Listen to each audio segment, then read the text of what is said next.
পরিবহন ক্ষেত্রে ব্যাটারি চালিত অটোরিকশা খুব অল্প সময়ের মধ্যে বেশ জনপ্রিয় হয়ে উঠেছে। এটি কম দূরত্বে যাতায়াতের জন্য একটি সহজ ও কম ভাড়ার যান হলেও বিভিন্ন কারণে এই যানটি বড় সমস্যার রূপ নিয়েছে।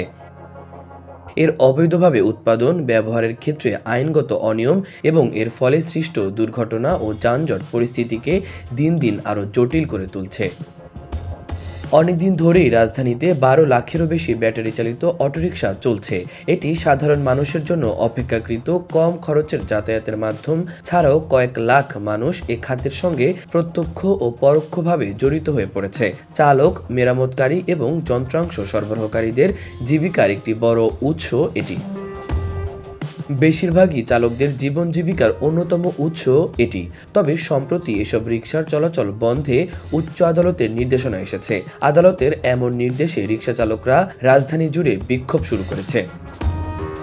অটোরিকশার অতিরিক্ত গতি এবং দুর্ঘটনার ঝুঁকি যে সমস্যাগুলো তৈরি করছে সেগুলোর সমাধান প্রয়োজন। ঢাকার যাতায়াত ব্যবস্থা আর অতিরিক্ত অটোরিকশা বিষয়টিকে আরও জটিল করে তুলছে। ফলে পুরোপুরি অটোরিকশা বন্ধ করা কি আদৌ সম্ভব হবে কিনা তা এখন বড় প্রশ্ন হয়ে দাঁড়িয়েছে।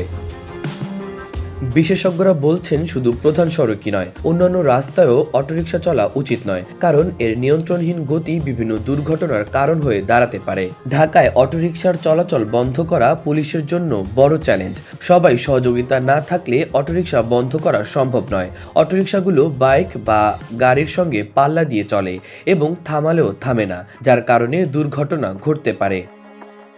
আবার অনেকে বলছেন অটোরিকশা বন্ধ করা সহজ নয়, তবে আপাতত প্রধান সড়কে এগুলো বন্ধ করা উচিত। এই যান সারা সড়কে চলতে দিলে তা সড়কের সক্ষমতার সঙ্গে সামঞ্জস্যপূর্ণ থাকতে হবে। অটোরিকশার চলাচলে সবচেয়ে বড় আপত্তি হচ্ছে এর নিয়ন্ত্রণহীন গতি। অটোরিকশার ব্রেকিং সিস্টেম আর কাঠামো দুটোই দুর্বল, তাই এটি অত্যন্ত বিপজ্জনক বাহন। এই বাহনের স্ট্যাবিলিটি তার সেন্টার অফ গ্র্যাভিটির ওপর নির্ভর করে। কিন্তু প্যাডেল চালিত রিকশায় ব্যাটারি যোগ করলে তার গ্র্যাভিটি বদলে যায়, ফলে দ্রুত গতিতে বাঁক নিলে অটোরিকশা উল্টে যেতে পারে। মাহবুবুর রহমান ইমন, খবর সংযোগ।